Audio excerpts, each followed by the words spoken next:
So yung pag-uusapan natin is all about arithmetic and geometric sequence. So bilang panimula, ito yung arithmetic sequence. So tinatawag nating arithmetic progression.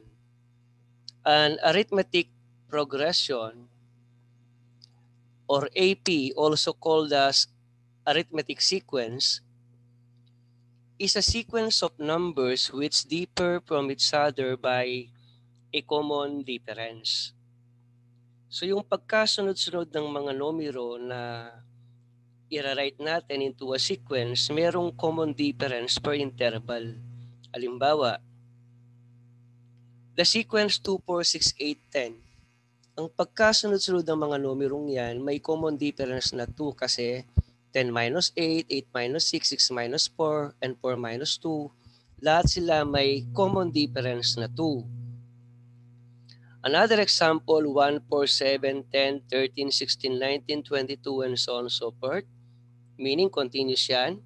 May common difference na 3. Dahil may common difference na 3, ang mga numbers natin written into sequence, ang tawag natin arithmetic sequence or arithmetic progression. And then the sequence 5, 10, 15, 20, 25, 30, and 35, also an example of arithmetic sequence dahil may common difference na 5. Kahit saan tayo mag-subtract, makakakuha tayo ng difference na 5 sa bawat magkasunod na numero. And then, pag-usapan din natin yung arithmetic sum. Halimbawa, i-add natin yung mga numbers written into a sequence. Just like for example na lang, yung 2, 4, 6, 8, 10, kahit yung limang yan lang ang i-add natin. May formula tayo sa arithmetic sum. Actually, may shortcut yan eh. Halimbawa, 5 yung numbers natin, no? Pakita ko lang. 5 yung numbers natin, 2, 4, 6, 8, and 10. Gusto nating malaman ang sum ng 5 numbers na yan ng mabilis. Shortcut ito, kunin mo lang yung center. Ang center natin is 6. And then, ilan ba yung mga numbers na i-add natin? 5. 1, 2, 3, 4, 5. So, dahil 5 yung numbers at 6 yung center na number natin, 5 times 6, ang total ng 2, 4, 6, 8, 10 is actually 30. So, yun yung shortcut. Or for example, dagdagan pa natin ng halimbawa, no? Halimbawa, 4, 7, 10, 13, 15. Yan, dinagdagan ko pa. Lagyan ko pa ng 1 dito. 1, 4, 7, 10, 13, 15. Hindi siya 15 dapat, no? Dapat 16 ito. Yan. So, 1, 4, 7, 10, 13, 16. Common difference of 3. Dagdagan ko pa ng isang number, like 19. Yan. So, hanapin natin yung middle number, 10. And then, ilan ba yung mga numbers na i-add natin? 7. 10 times 7 is 70. Kahit na i-add natin lahat ng 1, 4, 7, 10, 13, 16, and 19, mag-arrive lang tayo sa sagot na 70. Yun ang shortcut. Ginagawa yung shortcut kapag konti lang yung sequence na ina-add natin. Pero kapag marami yan na, hindi na pwede yung shortcut na yan. Diyan papasok ngayon yung kahalagahan ng formula ng arithmetic sum. So basahin ko muna yung statement. The formula says that the sum of the first n terms of an arithmetic sequence is equal to n divided by 2 times the sum of twice the beginning term a and the product of d. The common difference ang d na yun. No? Ang d, yun ang common difference natin. And n minus 1. The n stands for the number of terms we are adding together. Yung n, ang ibig sabihin daw, number of terms na ina-add natin. Yung d, yun ang common difference natin. Okay, let's proceed. So, ito yung mga formula na gagamitin natin. So, arithmetic progression formulas, a sub n is equal to a sub 1. A sub 1 meaning first term. A sub 2 yan ang second term. A sub 3 yan ang third term. A sub n, ito yung last term. A sub n, depende kung ano yung inahanap natin. Halimbawa, sum mula una hanggang pang-5 term, S sub 5 tayo nun. Or for example, from the first term up to the last term, S sub n. Or for example, ang hinahanap natin is hanggang 7th term na sum. S sub 7 nun ang ating gagamitin na variable. And then another formula for arithmetic progression, Sn is equal to n over 2 times 2a sub 1 plus n minus 1 times d. Yan yung statement kanina. Kumbaga ngayon na sinamarize na lang natin sa formula. So isang formula pa yan. And then we have another formula. Alin man sa tatlong yan ang gagamitin natin, pare-pareho lang tayong mag-arrive sa isang sagot. S sub n is equal to n over 2 times the sum of the first term and the last term. So makikita mo mamaya ang kagamitan ng mga formula na yan. Okay, proceed tayo. The formula for the nth term a sub n of an arithmetic sequence with a common difference d and a first term a sub 1 is given by this. Okay, yung formula namang ito kapag inaanap natin yung pang 10 term, pang 15 term, pang 5 term, or pang 100 term. A sub n is equal to a sub 1 plus n minus 1 times d. Yan ang formula natin sa pag-aanap ng term. Yung sa taas naman, pag-aanap ng sum ng mga terms, ng mga numbers written in sequence. Okay. Kung saan ang ibig sabihin ng mga variables yan, nakasummarize. N, ibig sabihin number of terms. D, common difference or difference of any consecutive terms. S sub n, sum of arithmetic progression at nth term. A sub n, nth term. A sub 1, tawag dyan, first term. Okay, proceed pa rin tayo. So nag-prepare ako ng mga alimbawa, no, mamayang konti. So important notes lang. Ang inventor and proponent ng arithmetic progression, Johann Carl Friedrich Gauss. Si Gauss siya rin nung nakadiscover ng Gauss-Seidel method at saka Gauss-Jordan method sa numerical methods pagdating sa college, no? Mga malalalim na mathematics na yon. Okay, proceed. Arithmetic sequences are used throughout mathematics and applied to engineering, sciences, computer science, biology, and financial problems. So ganyan ka-importante ang arithmetic sequence. Ang arithmetic sequence, ginagamit din yan sa simple interest concept. Kapag pinag-aralan na ninyo ang simple interest concept, ipapaliwanag ko sa iyo, if ever, yung relation ng arithmetic sequence sa simple interest. Okay. So ito yung unang halimbawa natin.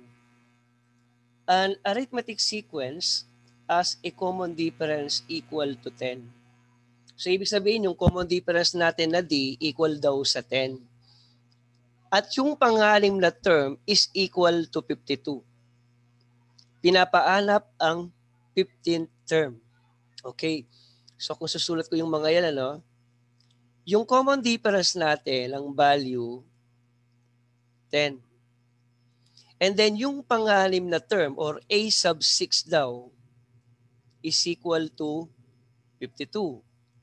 At ipinapahanap ang A sub 15. So paano natin nahanapin ang pang-15 term kung susulat natin yung mga sequence? Although hindi natin kabisado yung mga numbers mula umpisa hanggang pang-15 term. So this is an example of a problem na actually lumitaw sa licensure examination ng civil engineering. Okay, proceed tayo. So given, D is equal to 10, 6th term or the pang-anim na term, 52. Pang-15 term ang hinahanap natin. So ibig sabihin, may 15 numbers tayo mula first term hanggang 15th term na hindi natin alam pare-pareho kung ano yung mga numbers na yan. Malibang lang sa pang-anim na term, which is 52. So ito yung diskarte para makalculate natin ang 15th term. Algebra pa rin ang sikreto dito. So solution natin, solving first for the first term of the sequence. Kapag ganyan ang tipo ng problem, ang unang inaanap muna ay ang first term. Ano ba yung unang term? Yung A sub 1 natin. Kasi kung 15 yan, okay, 1, 2, 3, 4, 5, 6. Ito pa lang yung 52. Then 7, 8, 9, 10, 11, 12, 13, 14, 15. Ito yung inaalap natin. So paano natin hahanapin yung pang-15 term kaya hindi nakikita yung mga numbers? Okay, solving for the first term a sub 1 of the sequence. Siyempre ang gagamitin natin ay yung formula na ipinakita ko sa iyo kanina sa nth term. That is a sub n is equal to a sub 1 plus n times, ito sa n minus 1 times d. Pakita ko sa iyo. Ito yung formula na kailangan natin. We need this formula. Yan. So, proceed tayo, no? So, solving for the first term a sub 1 of the sequence, substitute the following values. A sub 6 equal to 52, n is equal to 6 dahil pangalim na term lang ang given, and d is equal to 10 to the formula. Yan, yung formula kanina. Kanina ang ito, yung a sub n. Ngayon a sub 6 kasi nga a sub 6 ang given natin eh. So a sub 6 is equal to a sub 1 plus n minus 1 times d ang formula na ating gagamitin. And then direct substitution tayo. Ang a sub 6 may value yan, 52. Ang n may value din, 6. Dahil whether we like it or not, hanggang dito muna tayo. From first to the sixth term, hanapin muna natin yung unang term. Then pag nahanap yung unang term, madali na lang hanapin yung last term. May common difference tayo, ang value 6 at 10. Ito, at siya, yan. And then ang n is 6. So ibig sabihin, a sub 1 lang ang nawawala. So kayang-kaya natin i-calculate ang a sub 1. So direct substitution muna tayo. 52 is equal to a sub 1 plus 6 minus 1 times 10. Simplify natin ang equation. 52 is equal to a sub 1 plus 5 times 10. 6 minus 1 is 5, so we have 5 times 10. And then 52 is equal to a sub 1 plus 50. I think ang 50 kailangan natin i-transpose sa left-hand side. 52 minus 50. So ang sagot pala natin is 2. Ibig sabihin, ang value ng ating a sub 1, 2. So kung 2 yan, okay, 2. Common difference is 10. Actually, dito pa lang mahanap na natin yun eh. 2 plus 10, 12. 12 plus 10, 22. 32. 42. Eh di ibig sabihin, 62 to. 72. 82. 92. And then 102 naman yung susunod. 112. Pagtsagaan na natin. 122. 132. I think ang sagot is 142. Find its 15th term. I think ang 15th term natin is 142. Binilang naman natin kanina, no? Ay, hindi lang. Pang-10 lang yata yan eh. 1, 2, 3, 4, 5, 6, 7, 8, 9, 10, 11, 12, 13, 14, 15. Ah, okay. Pang-15 nga. Okay, mali lang kasi siguro sulat ko. Okay, proceed tayo. So, hanapin na natin ngayon ng 15th term. Solving for the 15th term a sub 15 of the sequence. Again, substitute the following values to the formula. Ang a sub 1 natin is 2. Common difference is 10. Di naman mababago yan. At ang n lang ang magbabago, 15. Kasi nga pang 15 term na tayo. So a sub 15 ngayon ang gagamitin natin. Ang kapalit ng a sub n is a sub 15. So laging nababago yung nasa left-hand side. Kung ano yung hinahanap, yun ang ilalagay natin. So a sub 15 is equal to a1 plus n minus 1 times d. Direct substitution. Ang a1 is 2, ang n is 15. Common difference is 10. A sub 15 is equal to 2 plus 15 minus 1 is 14. So 14 times 10 na nun. So 2 plus 1, 40. Ang ating a sub 15 is 142. So tama yung sagot natin sa taas, no? So ginawa ko lang mano-mano. Ngayon naman by formula. Thus the value of the 15th term, a sub 15 is equal to 142. Nakumpleto naman natin yung mga sequence. Naisulat ko lahat ng mga numbers. So example number 2 tayo. An arithmetic sequence as its fifth term equal to 22. Ibinigay yung fifth term, 22 daw. At yung 15th term, 62. Pinapahanap yung 100 term. So ang hirap yata niyan, 100 yung numbers. So hindi natin pwedeng gawin yung shortcut dyan. So ibig sabihin, kailangan makalculate natin yung pang 100 term. Given lang yung pang 5 at yung pang 15. Okay, gawin nga natin. Pang licensure exam yan, medyo mabigat-bigat na yan. Fifth term natin or a sub 5 is 22. Ang 15th term natin a sub 15 is equal to 62. Pinapahanap ang pang 100 term. So kapag arithmetic sequence, alam naman natin na D, common difference. Okay, sigurado arithmetic sequence siya at ang common difference, meron din sila. Okay, solving for the value of common difference muna tayo. Yan ang aanapin muna natin. So paano natin aanapin ng common difference? So una, mag-concentrate muna tayo sa isang term. Okay, ang concentration muna natin is doon sa fifth term. Kaya nga nilagay ko dito, a sub 5 is equal to a sub 1 plus 5 minus 1 times d. Bakit 5 minus 1? Ang n kasi natin kapag fifth term is 5. Dati kasi n minus 1 yan eh. Kaya nag-substitute na ako kaagad ng 5 dahil ang n naman natin is 5 kapag pang 5 term. So kung isi-simplify ko yan, okay, since given naman ang pang 5 term which is 22, ang a sub 5 pinalitan ko na ng 22. 22 now is equal to a1 plus 4d. And then afterward, mamanipulate ko yung equation. Hanapin ko ang value ng a sub 1 in terms of d. So let me transpose 4d to the left. That is why we have a sub 1 equals 22 minus 4d. Ito yung linipat ko sa side. Yan, 22 minus 4d. Kaya ang value ng a sub 1, 22 minus 4d, yan ang equation 1 natin. So hindi pa sapat yung nahanap natin ng equation 1. Dahil natapos na natin ang konsentrasyon sa fifth term, lipat naman tayo ng pang 15 term. Kung anong ginawa natin sa pang 5 term, yun din ang gagawin natin sa pang 15 term. Same strategy rin. So a sub 15 is equal to a sub 1 plus 15 minus 1 times d. In this case, ang n natin is 15. Kaya pinalitan ko na kagad ng 15. Dati kasi this is n minus 1. And then a sub n yun. Kaya lang pang 15 tayo, kaya a sub 15. And then yung n dito, pinalitan ko na ng 15. And since given naman ang value ng a sub 15, that is 62, substitution tayo. 62 is equal to a sub 1 plus 14d. So yun yung nahanap natin.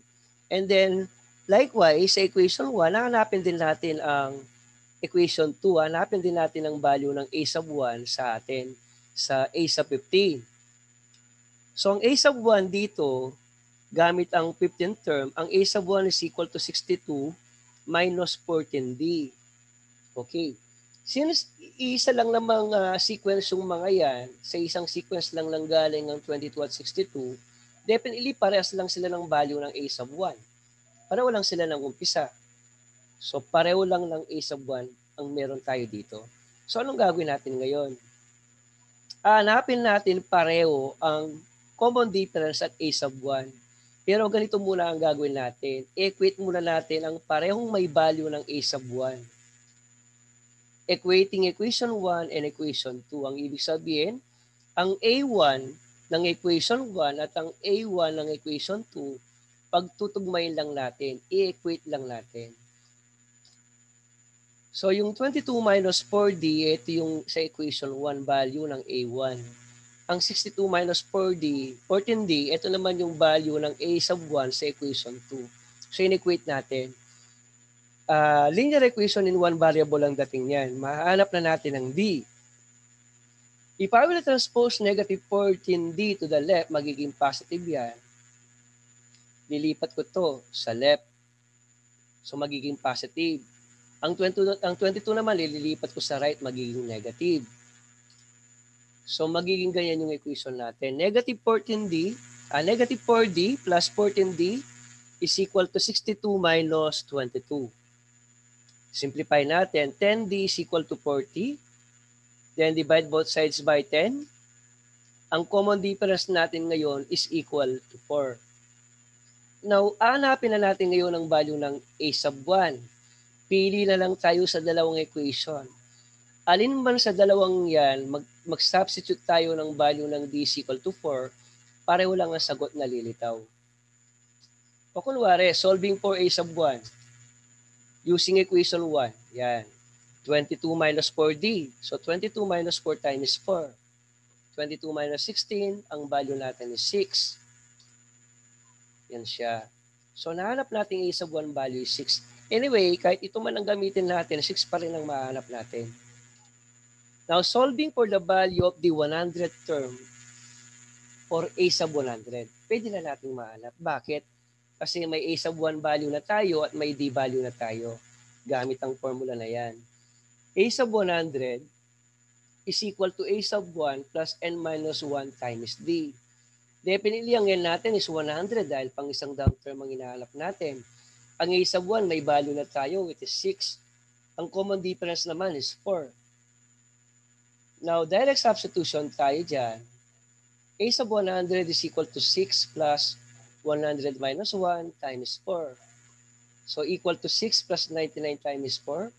Finally, ang sagot natin, kapag yan ay ating kinalculate using calculator, ang A sub 100 natin is 402. So, ang sagot natin sa problem number 2 is 402, ang ating pang isang daang term. Yan, 402 ang sagot. Okay, proceed tayo sa next problem. After na example number 2, isa pa tayong halimbawa para maka-encounter ka ng iba't ibang situation.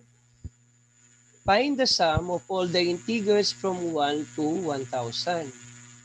So, inahanap natin yung sum ng mga numbers from 1 to 1,000. Ang ibig sabihin siguro yan, by 1 yan. Pero paano natin mahanap ng mabilis? Given, syempre, dahil 1 to 1,000 yan, ang n natin is 1,000. Ang a sub 1 natin is 1. Ang last term naman natin, which is actually a sub n or a sub 1,000, is 1,000 din. So, paano natin kakalculate ang sum? May isa tayong formula ng arithmetic sum. In this case, ang gagamitin natin is yung last formula na ipinakita ko sa iyo kanina. Yung pinakauli. Yan. N over 2 times a sub 1 plus a sub n or a sub 1,000. Ang sum ng una at uling term i-add natin. And then, mumultiply natin ng n over 2. And so happen na 1,000 terms tayo. So direct substitution, 1,000 divided by 2 times 1 plus 1,000. So ang final answer natin dyan is, I think, 500,500. Yan ang pang 1,000 term natin. In this case. Hindi pa natin alam ang common difference. Okay. Alam na natin, ang common difference is 1. Pero kung i-add natin, 1, 2, 3, 4, 5, 1 plus 2 plus 3 plus 4 plus 5 hanggang plus 1,000, ang total nila, 500,500. So tama nga naman. Kasi lumalaki yung mga numbers, definitely makakakuha tayo ng malaking sum. So yan ang problem number 3 natin. Kahit na yung isang formula pa gamitin natin dyan, anak, ganun pa rin. Alam po, ganito yun eh. N over 2, yan. 2a sub 1 plus n minus 1 times d. Pareho lang yan. Ang a sub 1 natin dito, 1. Definitely, ang n is 1,000. Ang common difference, 1. If we're going to use this formula, ito pa rin ang mahanap nating sagot. Pareho lang. Okay, proceed tayo sa susunod na problem. We have now example number 4. Find the sum of the first 50 even positive integers. So, first 50. kung even number, ibig sabihin magsisimula tayo ng by 2. 2, 4, 6. So first 50 siguro hanggang 100 yan. 2, 4, 6, 8, 10, 12, 14 hanggang 100 siguro yung bilang niyan. Pero gayon pa man, find the sum of the first 50 even positive integers. Ito muna yung solution natin para mas klaro. Ang yan natin dahil first 50, siyempre 50. Ang first term natin is 2. Dahil even numbers sa mga yan, definitely may common difference na 2. Kaya nga 2, 4, 6, 8, 10. Kahit na hindi pa natin alam ang 50th term, no? O yung last term. So, paano natin i-calculate ang sum ng first 50 even positive integers? So, gagamitin natin yung pangalawang formula na in-introduce ko sa iyo kanina sa sum. At ito yan. S sub n is equal to n over 2 times 2a sub 1 plus n minus 1 times d. Mahalaga ang formula na yan kapag marami yan na yung mga numbers na kinocompute natin. Pero kung konti, mas maigi na yung shortcut. Pero kapag marami yan na, hindi na uubra yung shortcut. So direct substitution lang tayo dito. Alam naman natin ang value ng n which is 50, ang a sub 1 is 2, ang d naman is 2. So kompleto naman yung nasa right hand side. So substitution, 50 over 2. Dahil n over 2, ang n natin is 50. Then 2a sub 1, we have 2 times 2. n minus 1, we have 50 minus 1. And then ang d natin is 2. So if we're going to simplify it, yan ang computation natin. 50 divided by 2 is 25 naman. Tama naman, no? Okay, siguro lagyan natin ng pointer. 50 divided by 2, that is equal to 25. Then 2 times 2 is 4. 50 minus 1 is 49, then times 2. And then, mariretain ng 4. 49 times 2 is 98. Then continuation. 4 plus 98 is 102. That's why we have 102 here. 25 times 102, this is equal to 2,550. And I think the sum, for arithmetic sum, up to the 50th even positive integers is equal to 2,550. Yan ang S sub 50 value natin. Or arithmetic sum hanggang pang 50 term. So proceed pa rin tayo. Another example, I think. Okay, so meron tayong 4 na halimbawa sa arithmetic progression. Sa mga video na na-create ko, may karagdagang halimbawa pa doon na I think mas marami kang makikita din doon kasi mahaba yung time doon at purong arithmetic progression lang. Ngayon naman, pag-usapan natin yung isa pang sequence. Geometric progression o ang tawag ng iba dyan sa ibang mga books, geometric sequence. A geometric progression or simply known as a geometric sequence is a series of numbers where each term after the first is found by multiplying the previous one by a fixed non-zero number called the common ratio. Kung kanina common difference tayo sa pagkakasunod ng bawat term, dito common ratio tayo. Ibig sabihin quotient or fraction. Halimbawa, no, kahit na hindi pa tayo nagsisimula ng mga example, bawa 1, 2, 4, 8, 16. Those numbers in sequence, actually example yon ng geometric sequence.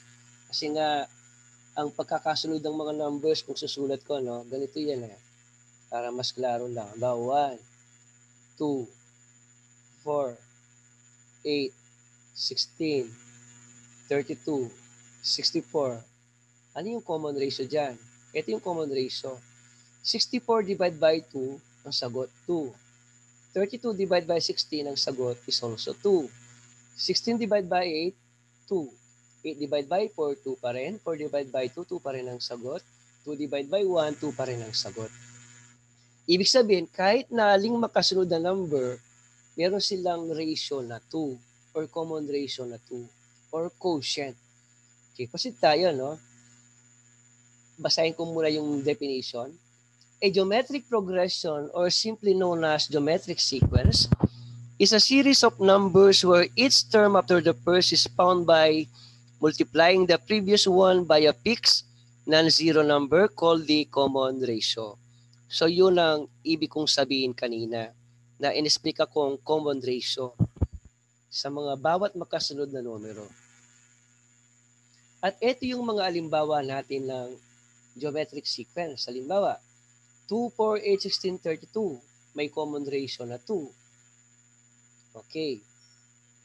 Bakit? Kasi kahit saan tayo mag-divide, 32 divide by 16, 16 divide by 8, 8 divide by 4, 4 divide by 2, 2 ang sagot.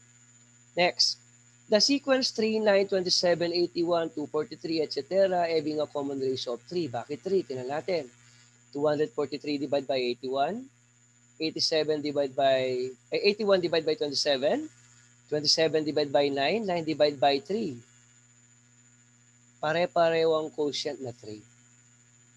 625 divided by 125, 125 divided by 25, 25 divided by 5, 5 times 1, 5 divided by 1, common ratio 5. How about the sequence? 1, 10, 100, 1,000. Common ratio nila 10. 1,000 divided by 100, 100 divided by 10, 10 divided by 1. They have a common ratio of 10. 1, 4, 16, 64, 256. Common ratio 4. So kahit tayo makakapag-construct tayo ng maraming example ng geometric sequence. Okay. So proceed pa rin tayo regarding about geometric progression or geometric sequence. Siyempre may mga formula tayo sa geometric sequence. Yung una, a geometric series with common ratio R and first term a sub 1. Ito yung nth term naman natin ngayon sa geometric. Kung kanina, sa arithmetic, may nth term tayo, a sub n. Dito sa geometric, maaari din natin hanapin ang fifth term, ang sixth term, ang seventh term, depende, or third term o kaya 15th term, kung alin yung nawawala. Kung alin yung pinapahanap, no? So a sub n is equal to a sub 1 times r raised to n minus 1 ang formula na ating gagamitin. And the sum to n terms, may formula din tayo. At ito yan. Kung kanina may sum of arithmetic sequence tayo, dito rin sa geometric progression, meron tayong sum of geometric sequence. S sub n is equal to a sub 1 times r raised to n minus 1 all over r minus 1. Yan yung dalawang formula na lagi nating tatandaan dapat kapag na-encounter natin ang geometric sequence problem.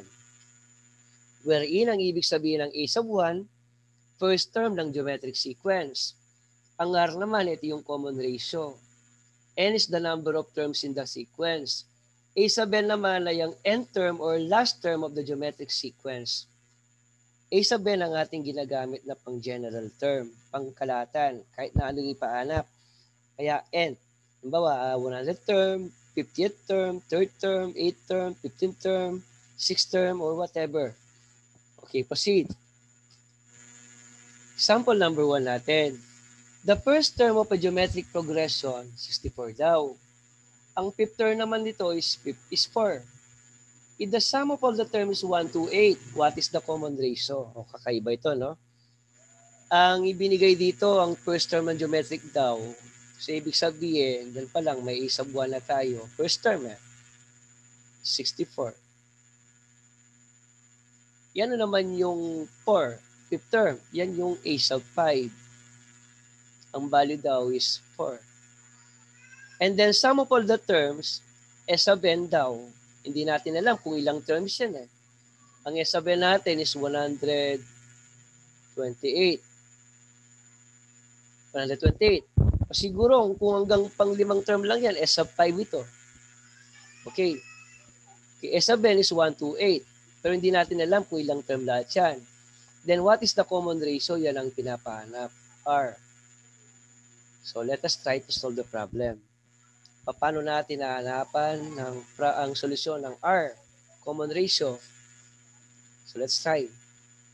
First term natin is 64, fifth term is 4, S sub n, okay, S sub 5, 1 to 8. So nag-assume na dito na ang S sub 5 is R 128. Okay.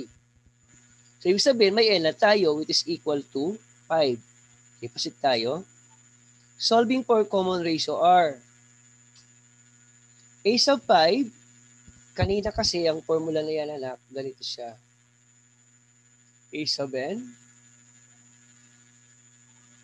A1 raised to R times R raised to n minus 1. And since alam naman natin na A sub 5, S sub 5 yan. S sub 5 yan. And then yung given natin is fifth term. Fifth term, yan. A sub 5 natin is 4. And then A sub 1 is 64, given yung dalawang yan.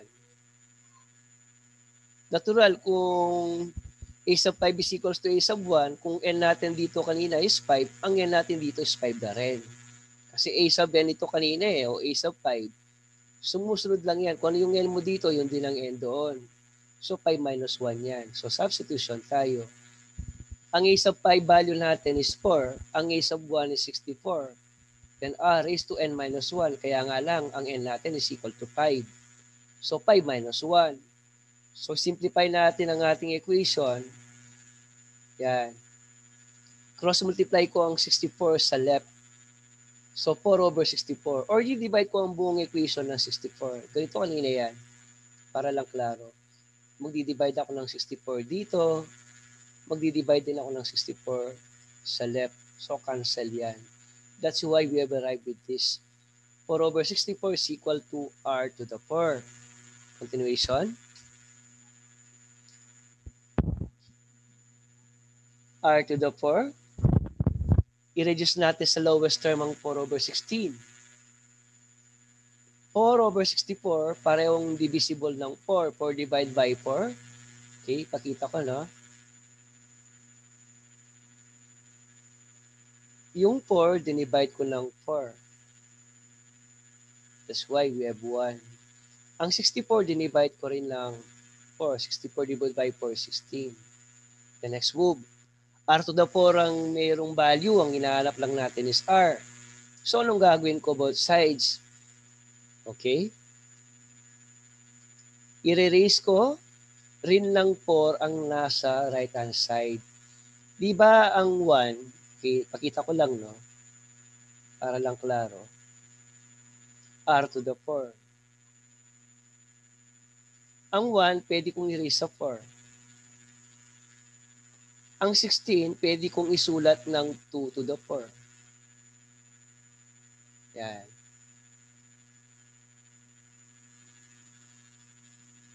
And then afterward, pwede kong ilabas ang 4.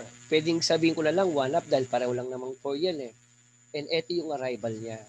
At dahil pareho ng 4 ang mga exponent, we can conclude that R is equal to 1 up. Ang sagot natin, common ratio is equal to 1 up. Kahit na walang calculator, makakalculate mo siya. Kasi pareho na yung mga exponent eh. So parehong 4, then R is equal to 1 up. Kahit ni-calculate mo pa yan, another way, kung gusto mo sa calculator anak, pwede naman ito eh. Dahil may 4 na exponent dito sa left, extract ko ang 4th root ng both sides. Yan, 4th root of R to the 4. Then 4th root of 1 over 16. So cancel ang radical symbol. Ang mangyayari, R is equal to 4th root of 1 over 16. And then ang 4th root of 1 over 16, pwede ko uling i-rewrite yan ng ganito. Okay, pakita ko lang. Para ito na lang ang pipindutin mo sa calculus. Para direct. R is equal to 1 over 16. Yun nga lang, exponential form. 1 over 16 raised to 1/4. Ito lang ang itatype mo sa calculus. Makukuha mo pa rin 0.5 or 1/2. Ito talaga ang lilitaw na sagot. 1/2 or 0.5. Yan ang example number 1 natin sa ating geometric sequence. Now let us have another example about geometric sequence. Yan yung ating pangalawang example. Find the sum of the first 6 terms of a geometric sequence in which a sub 1 is equal to 5 and r is equal to -2. Okay. So ibig sabihin, 6 na term. Buha muna ako ng mga underlines. 1, 2, 3, 4, 5, 6. So, A sub 1 natin daw, okay, find the sum eh. A sub 1, 5. So, ibig sabihin, ito yung A sub 1 natin, ang first term natin. Kaya nga lang, di natin alam yung mga numbers na nandirito.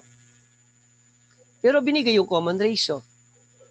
R is equal to negative 2. Di ba, kanina, ang ginawa natin, if ever na may number dito at saka yung number dito, this number, divide by this number, is equal to the common ratio. This number divided by this number is equal to the common ratio. This number again divided by this number, whatever is that number, we will have the common ratio. Ano man ang numerong nandito sa pangatlo at sa pangalawa, pag pinag-divide natin, mahanap natin ang common ratio. Pabalik tayo. Ngayon, pasulong. Binigay ang common ratio. Ito yung mabilisan, no? Yung divide formula. Okay, 5 times negative 2, I think this is negative 10. Tama ba ako? Okay. Negative 10 times negative 2, I think this is 20. And next, 20 times negative 2, negative 40. Tama kaya tayo, no? Negative 40 times negative 2, 80. 80 times negative 2, negative 160. Mga diskarte lang naman. Anyway, kung i-divide mo uli yan, negative 160 divide by 8, negative 2. 80 divided by negative 40, negative 2 pa rin. Negative 40 divided by 20, negative 2 pa rin. 20 divided by negative 10, negative 2 pa rin. Negative 10 divided by 5, negative 2 pa rin. Okay, find the sum. Diyan pa lang makukuha mo na yung sum kasi kukunti lang yung mga numbers. So, tingnan natin ang manumali yung sum, no? Yung 5, 20 at saka yung 80. 80 plus 20 plus 5, I think 105 na yun. So, considering the signs. Negative 160, negative 40, negative 200 na yun. Negative 210. So, 105 minus 210, I think this is equal to negative 105. Kasi may common difference, ay may common ratio, negative 2. Tatama kaya tayo. So, let's see. So, ito yung solution. N is equal to 6, R is equal to negative 2, and A sub 1 is equal to 5.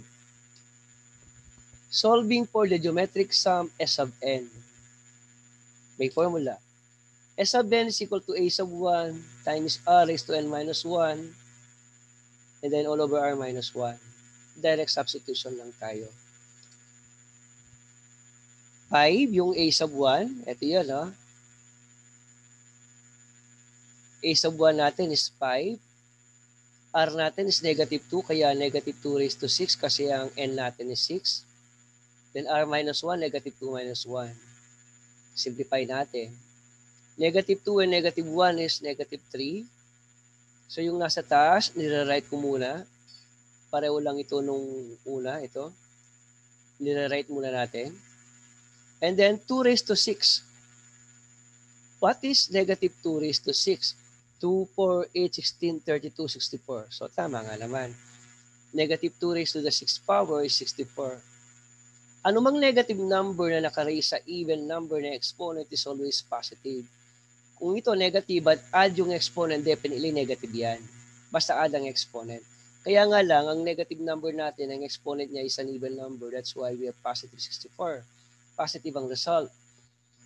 So 64 minus 1 na lang yung nandirito ngayon. Now 64 minus 1 is 63.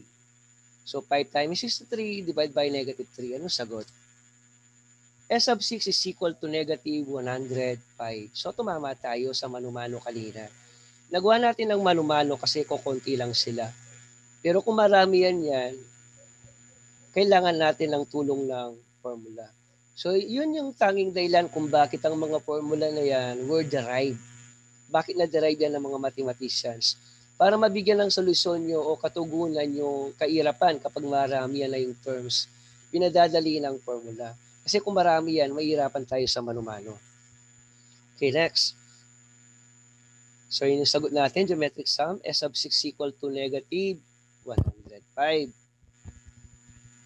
Next natin. Example number 3. Find the sum of the terms of a geometric sequence in which a sub 1 is equal to 2, a sub n is equal to 486, and r is equal to 3. Ang a sub n ay binigay dito, 486. Ang ibig sabihin yan, yan na yung last term. Kasi a sub n na kaagad eh. Ang a sub 1 is 2, ang last term is a sub n, 486. Pero hindi naman natin alam kung ilang terms. Ang r naman natin is equal to 3.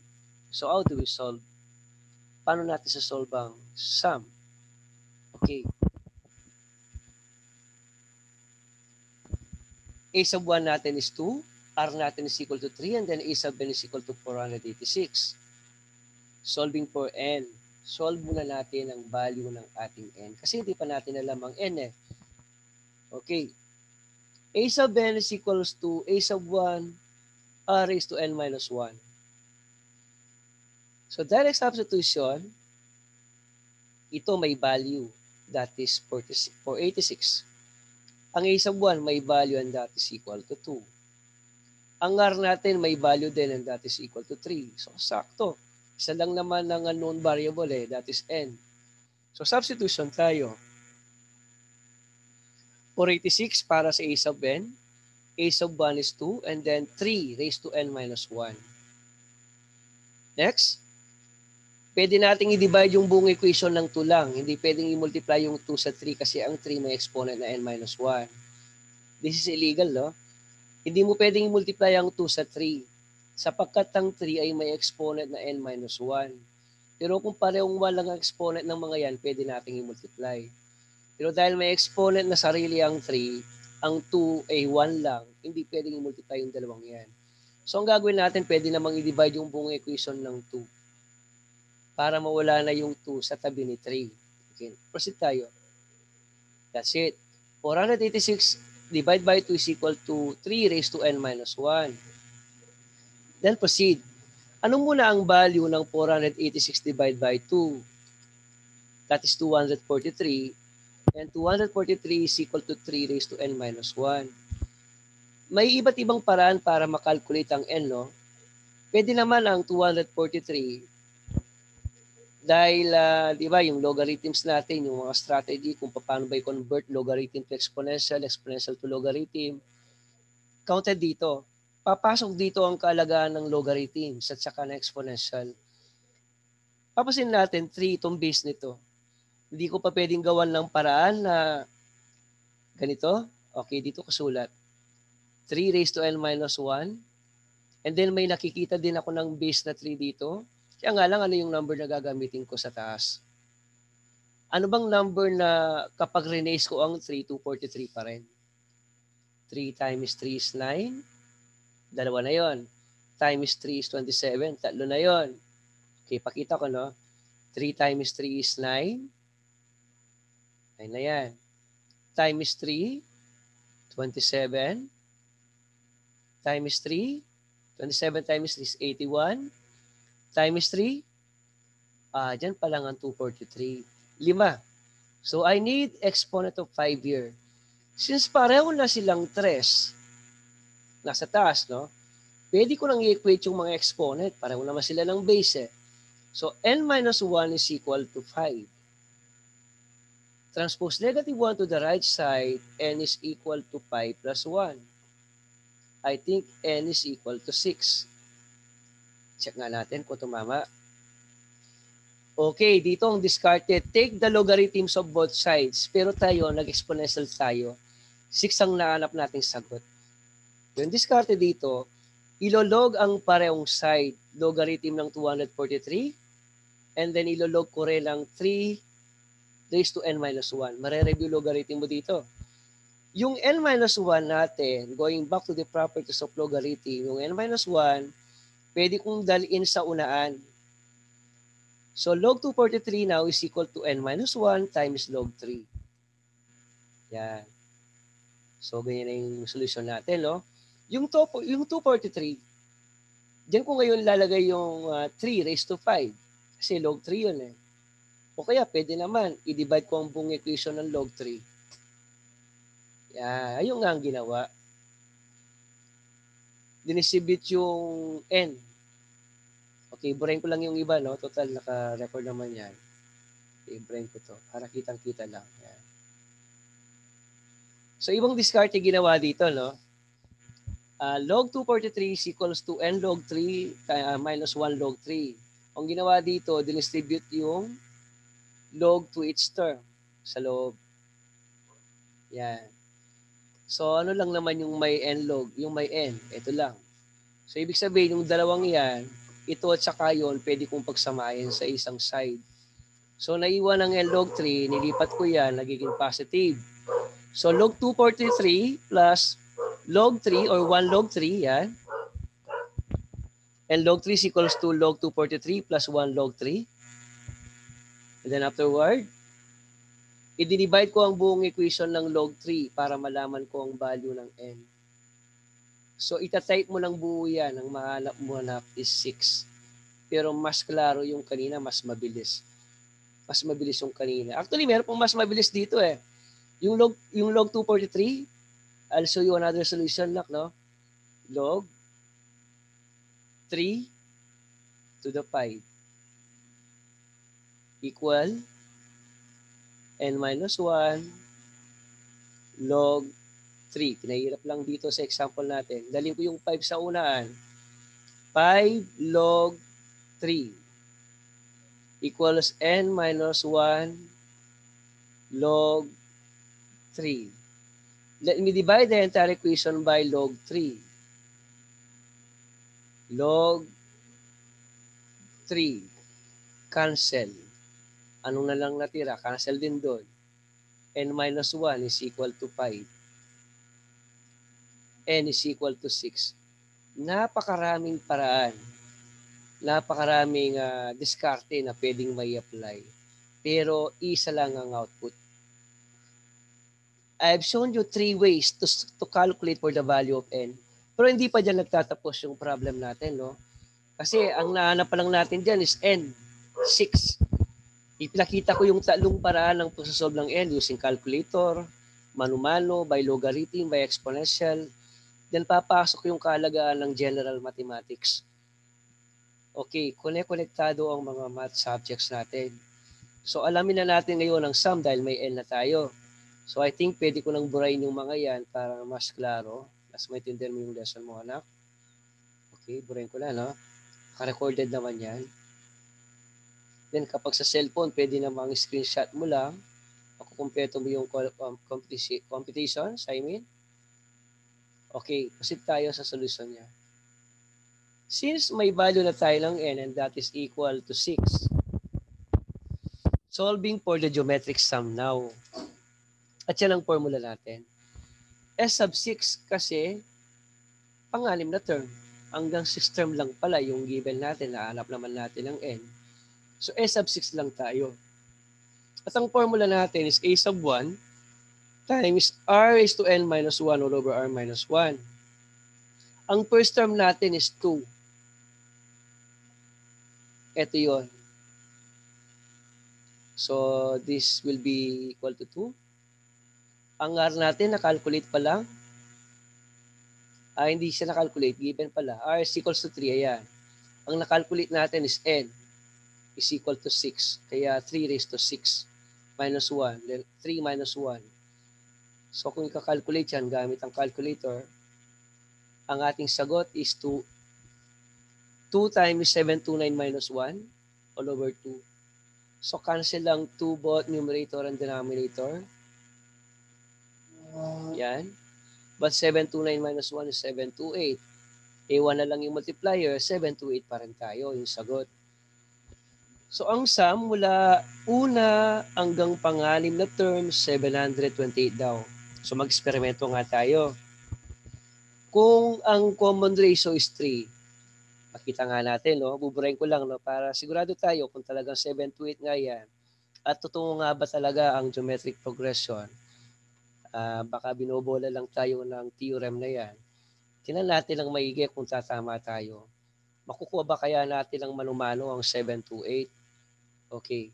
Kung ang first term natin is 2 at ang common ratio is R na 3, 2 times 3 is 6.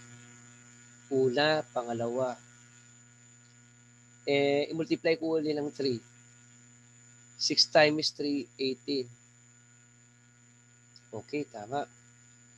Ang 18, i-multiply ko ulit ng 3. 18 times 3, I think this is 54. Pangapat na. Dalawa na lang. Ano kaya yung panglima? 54 times 3, I think that is 162.